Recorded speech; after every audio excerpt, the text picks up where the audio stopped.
ठीक है भैया। ठीक है, शुरू करें। जी नमस्कार, मैं इस समय बलिया जनपद के रसड़ा विधानसभा क्षेत्र में हूँ और श्रीनाथ बाबा मठ को आप जानते होंगे, जो देश में एक माना जाना मठ जाना जाता है, जहाँ से कौशलेंद्र गिरी जो इस मठ के यहाँ देख रेख करते हैं और ख़ासतौर पे जनता के बीच और यहाँ के क्षेत्रवासियों के बीच अपना कीमती समय भी देते हैं। हर पल जनता के बीच रहने वाले कौशलेंद्र गिरी इन दिनों राजनीति की सुर्खियों में, रसड़ा से लगाए चारों तरफ विधानसभा की बात कर ले, चाहे गांव की कर ले बात, चाहे चट्टी और चौराहे की बात कर ले, चारों तरफ इनके होर्डिंग पोस्टर के नाम की डंका बज रही है। मठ से निकलकर राजनीति के क्षेत्र में कौशलेंद्र गिरी क्यों आना चाहते हैं? आखिर उन्होंने एक धार्मिक स्थल पर रहकर और उन्होंने राजनीति के जो पौधान पे राजनीति के क्षेत्र में जो अपने कदमों को बढ़ा रहे हैं, इसके पीछे क्या मंशा है उनकी, क्या सोच है, क्यों राजनीति में आना चाहते हैं? आइए हम बात करते हैं श्रीनाथ बाबा मठ के कौशलेंद्र गिरी जी से कि आखिर राजनीति को ही क्यों अपना भविष्य या कह ले सकते एक संघर्ष आखिर राजनीति को ही क्यों चुना है। जी धन्यवाद आपके चैनल को। और आज मैं तीनों सेनाओं के प्रमुख CDS बिपिन रावत जी को और उनके परिवार को और उनके सहयोगी सभी लोगों को श्रद्धांजलि देता हूँ। ये सबसे दुखद घटना देश की घटी है। और मैं अपना परिचय मान कौशलेंद्र गिरी श्रीनाथ जी मठ रसड़ा बलिया। आपने पूछा है कि राजनीति में, तो मैं एक सन्यासी हूँ और मैं समाज के लिए संन्यास राष्ट्र के लिए ग्रहण किया हूँ। केवल यह मठ पे ही सीमित रहना यह जीवन का एक लक्ष्य नहीं हो सकता है। मैं निरंतर समाज में सबके सुख दुख में और सबके लिए चलता हूँ। 2016 में एक घटना घटी। नाथ जी का एक प्रसिद्ध पूजा है जो एशिया में वैसा पूजा नहीं होता है, रोड पूजा, उसको लठ पूजा से भी कहा जाता है, जो एकता का प्रदर्शन का पूजा है। क्षेत्र के लोग आते हैं, लठ लेकर के आते हैं और परिक्रमा करते हैं, प्रसाद नाथ जी का रोड लेकर के जाते हैं। 2016 में वह कार्यक्रम यहाँ रसड़ा श्रीनाथ जी मठ पे आयोजित था, जिसमें मुख्य अतिथि के रूप में आज उत्तर प्रदेश के पूज्य योगी आदित्यनाथ जी हैं। उस समय सांसद थे और मैं उनको राजनीति और सांसद थे इस नाते मैं नहीं बुलाया था। उस समय उनको एक मठ के महंत और संत के नाते मैं यहाँ आमंत्रित किया था और महाराज का कार्यक्रम तय हुआ। उस समय यहाँ के बसपा विधायक उमाशंकर सिंह ने हमसे आकर के कहा कि ये स्टेज क्यों लग रहा है, किससे पूछे। हमसे आप पूछते कौन है कि मैं किस आपसे पूछूँ, यहाँ मठ के महंत हैं और यह कार्यक्रम है और यहाँ अतिथि लोग आएंगे, उनके लिए मंच बन रहा है। तो उसने कहा कि आप क्यों योगी जी को बुलाए हैं। उसने काफ़ी विरोध किया। मैं महाराज जी को बताया, बात कर रहे हैं ये 2016 की मैं घटना 2016 जी। और उसने धमकी दिया और धमकी भरे शब्दों में उसने 3 से 4 मरतबा ये शब्द का उपयोग किया कि क्या आप विधायक बनना चाह रहे हैं, विधायक का ख्वाब देख रहे हैं। ठीक है, तो मैं उससे पहले से निरंतर सबके सुख दुख में चलता था और आज समाज हमको चाह रहा है। प्रदेश में पूज्य योगी आदित्यनाथ जी के नेतृत्व में उत्तर प्रदेश काफ़ी प्रगति और विकास के पथ पे चल रहा है। गुंडा राज, माफिया राज समाप्त हो रहा है, भयमुक्त उत्तर प्रदेश की दिशा में जा रहा है। तो रसड़ा विधानसभा के लोगों का यह विचार है और इतना समर्थन, जन समर्थन है कि प्रदेश में योगी आदित्यनाथ जी हों और रसड़ा विधानसभा में श्रीनाथ जी मठ के पीठाधीश्वर कौशलेंद्र गिरी हों। इस आज कार्यक्रम आप देखे होंगे, उत्तर प्रदेश के संगठन के प्रदेश अध्यक्ष स्वतंत्र सिंह जी का कार्यक्रम था मथुरा PG कॉलेज में। एक दिन पहले ये प्रस्तावित कार्यक्रम हुआ कि स्वतंत्र सिंह जी आ रहे हैं। मैं लखनऊ था, जिला अध्यक्ष जी हमको फोन के एक दिन में 2000 प्लस मैंने 2500 संख्या यहाँ मठ पे उपस्थित हुई और मेरे साथ यहाँ से गई। तो कहीं ना कहीं लोगों का एक समर्थन है और लोग चाह रहे हैं। कोई राजनीति हमारा पेशा नहीं है, मैं लोगों का सहयोग करता हूँ। आपको नहीं लगता है कि आप पीठाधीश्वर हैं इस मठ के, तो आपको लगता है कि आपके पास समय है राजनीति करने का? देखिए, धर्म और राजनीति एक दूसरे के पूरक है। यह देश लोकतांत्रिक देश है और किसी का सहयोग और ये देश की विकास और जो एक धार्मिक स्थल है, चाहे देश की जो सांस्कृतिक विरासत है, उसको आप लोकतांत्रिक तरीके से ही बचा सकते हैं। यह मठ भी है तो मठ में केवल पूजा करने से ये मठ का जो प्रभाव है वो समाज में नहीं जा सकता है।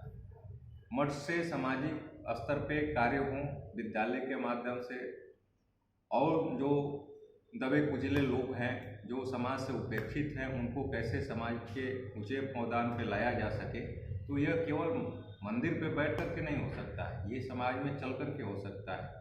वो जो लोकतांत्रिक व्यवस्था है उसके माध्यम से हो सकता है। उस दिशा में मैं कार्य कर रहा हूँ और लोगों का सहयोग और प्रेम और स्नेह मिल रहा है।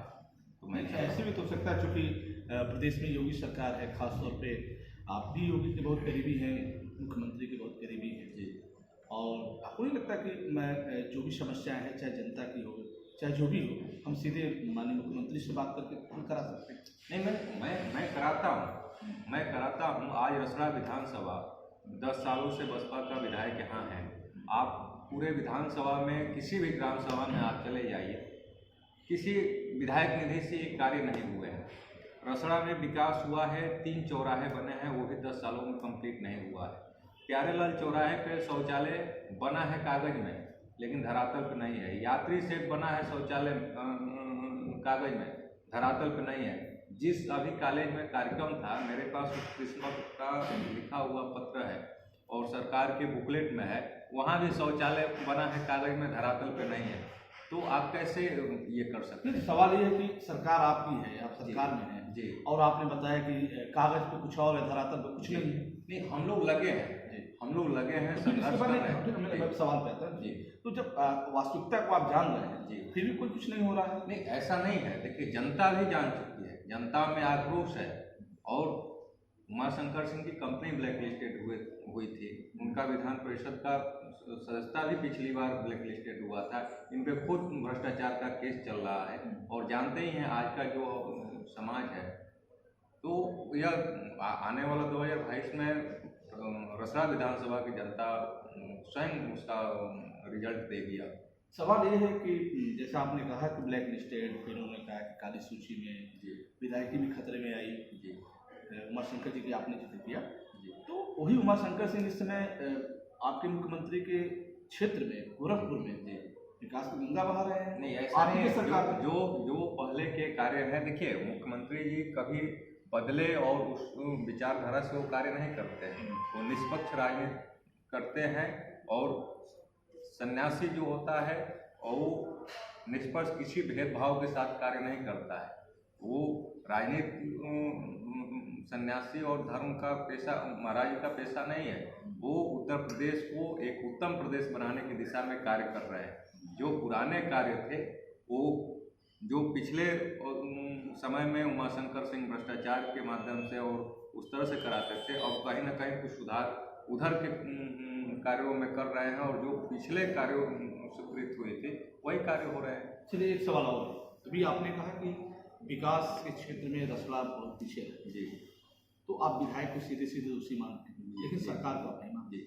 नहीं, देखिए, सरकार के माध्यम से जो योजना है, चाहे आवास हो, चाहे शौचालय हो, चाहे जो भी बीपीएल और एपीएल के जो राशन के वो हैं, सभी लोगों को मिल रहा है। चाहे किसान निधि योजना हो, वो मिल रहा है।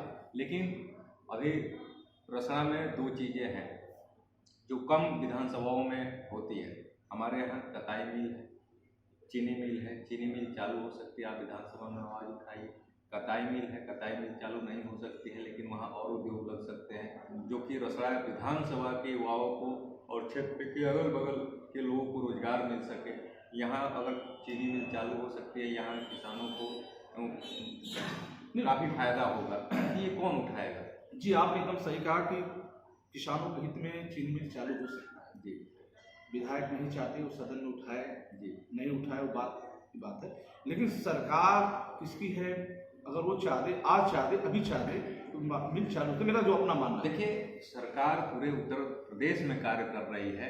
मुख्यमंत्री केवल एक रसड़ा को लेकर के नहीं चलेंगे ना, जिस दिन फिर उन्होंने रसड़ा शपथ फिर लिया विकास में कैसे आगे आएगा? हाँ, रसड़ा जब सरकार के साथ जब रसड़ा भी रहेगा और यहाँ भी भारतीय जनता पार्टी का कमल खिलेगा तो रसड़ा विकास के पद पर अग्रसर होगा। आपने सही कहा कि जब रसड़ा में कमल खिलेगा जी। तो विकास आगे बढ़ेगा, विकास के पथ पर रसड़ा होगा। देखिए, आप जो कहना चाह रहे हैं, सरकार की, केंद्र सरकार की जो योजना हो चाहे प्रदेश सरकार की योजना धरातल तक पहुंच रही है, लेकिन और जो जनप्रतिनिधि का एक ये होता है कि जनता अपने जनप्रतिनिधि को चुनती है और जो जनता की जो समस्याएं होती है उसको कौन उठाएगा? हम तो उठाएंगे नहीं, आप तो उठाएंगे नहीं। मतलब आप सीधा कहने का मतलब अगर विकास के पीछे अगर रसड़ा चला गया, विकास के बहुत पीछे जी, तो उसके लिए क्षेत्रीय विधायक दोषी। देखिए, आज देश में 2014 से पूर्व भी सरकारें थी, लेकिन 14 में आदरणीय नरेंद्र मोदी जी की सरकार बने केंद्र में, और जिस तेजी से देश आगे बढ़ रहा है और विश्व में भारत एक अपना स्थान स्थापित किया है, ये किसकी देन है? ये पूरा भारत की जनता की देन है। सवाल रसड़ा पे है। नहीं, मैं आपको उदाहरण रसड़ा जी, मैं उदाहरण आपको दिया।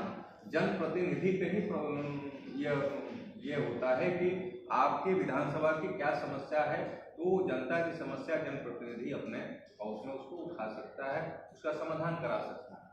चलिए, और सरकार की जो विकास के मायने में यदि आज बलिया खास तौर पे आपका मानना है कि विकास में यदि रसड़ा पीछे है, क्षेत्रीय विधायक दोषी जी, तो मठ क्यों पीछे रह गया विकास में? देखिए, मठ 2010 में मैं आया, अगर आप देखे होंगे कि मठ की क्या स्थिति थी, और आज आप ये सवाल नहीं पूछते। 2010 में मैं इस मठ पर आया, यहाँ कोई व्यवस्था नहीं थी। आज लगातार 1.5 करोड़ स्वीकृत पर्यटन से हुआ है, ये आवास बना है, सरकार ने कराया जी जी। और विधानसभा में तमाम ऐसे पुलिया हैं और रोड हैं, मैं महाराज से निवेदन किया था, वो स्वीकृत हुए हैं, बने भी, बन भी रहे हैं। तो अपने माध्यम से जितना जो हो सकता है, चीनी मिल के लिए भी मैं कहा था, तो मुख्यमंत्री जी इतना ये नहीं है कि नहीं हमारे लिए जो मैं कह दूँ तो पूरा हो ही जाता है, लेकिन जितना हो सकता है महाराज जी करते हैं और मैं प्रयास करता हूँ। चलिए, ठीक है। मेरा अंतिम सवाल है, चूंकि बातचीत बहुत लंबी जा रही है। सवाल ये है कि आप राजनीति में आना चाहते हैं और राजनीति की सुर्खियों में आ भी चुके हैं। आज आपने स्वतंत्र देव सिंह के अपने विधानसभा रसड़ा में स्वागत भी किया, आपके साथ एक काफिला भी चला, लोग भी चले वहाँ कार्यक्रम स्थल पर, और जो टिप्स मिले हैं खासतौर पे रसड़ा में कमल खिलाने का, वो आप उसको उस पर अध्ययन करेंगे, ठीक है। खासतौर पे राजनीति में जब कोई व्यक्ति सामने आता है, एक लक्ष्य होता है, एक सोच होती है, कुछ करने की, कुछ अंदर तमन्ना होती है, तो कुछ सोचा होगा आपने रसड़ा विधानसभा क्षेत्र के, क्या वो आप हमें बताना चाहेंगे? देखिए, रसड़ा में 2-3 चीज़ें हैं। एक मैं बताया हूँ, यहाँ 2 चीज़ें हैं जो कि अन्य विधानसभाओं में कम ये होता है। हमारे रसड़ा विधानसभा में चीनी मिल है, इसको चालू कराया जाए, प्राथमिकता में हुआ जी। कताई मिल की जो भूमि है वहाँ नए उद्योग लगेंगे, जो पूर्वांचल एक्सप्रेसवे हो गया है, इसके माध्यम से जो आवागमन का ये है सुलभता रहेगी। और यहाँ जो हॉस्पिटल है ये बेहतर हो, क्योंकि यहाँ एक्सीडेंट हो जाता है तो तुरंत बलिया रेफर से तुरंत बनारस रेफर। यहाँ रसड़ा हॉस्पिटल में तुरंत कोई एक्सीडेंट केस आती है, चाहे उस तरह का क्रिटिकल ये होता है तो ठीक से हो नहीं पाता है। हम लोग जितना प्रयास होता है यहाँ डॉक्टर अपना उपलब्ध हुए हैं, लेकिन एक जो अधिकार के माध्यम से हम लोग कर सकते हैं तो वो जनप्रतिनिधि के माध्यम से किया जा सकता है। मेडिकल के क्षेत्र में जी, एजुकेशन के क्षेत्र में, खास तौर पे कताई मिल और चीनी मिल के रोजगार के माध्यम रोजगार ये प्राथमिकता में होगा और ये जनता के बीच होगा। यदि आपको जनता यहाँ के विधायक चुनती है तो सबसे पहला इस पर काम, बिल्कुल उसके आगे कुछ जी। अभी हम रसड़ा विधानसभा क्षेत्र के श्रीनाथ बाबा मठ के पीठाधीश्वर जी कौशलेंद्र गिरी जी से बात कर रहे थे। उन्होंने राजनीतिक चर्चा की और राजनीतिक चर्चा काफी लंबा चली, और विकास के क्षेत्र में बेहतर हो रसड़ा, उसके लिए राजनीति के क्षेत्र में आप आ रहे हैं। अब तक की खबरों में बस इतना ही। जुड़े रहे हम आपसे और आप हमसे जुड़े, और खास तौर पे रसड़ा के विधानसभा क्षेत्र में और आप क्या अच्छा कर सकते हैं, क्या सुझाव दे सकते हैं, आप हमारे कौशलेंद्र जी को बताएंगे, ताकि आपके संदेश को, आपकी चीज़ों को आगे ले जाएंगे। मैं रोशन जायसवाल, नमस्कार।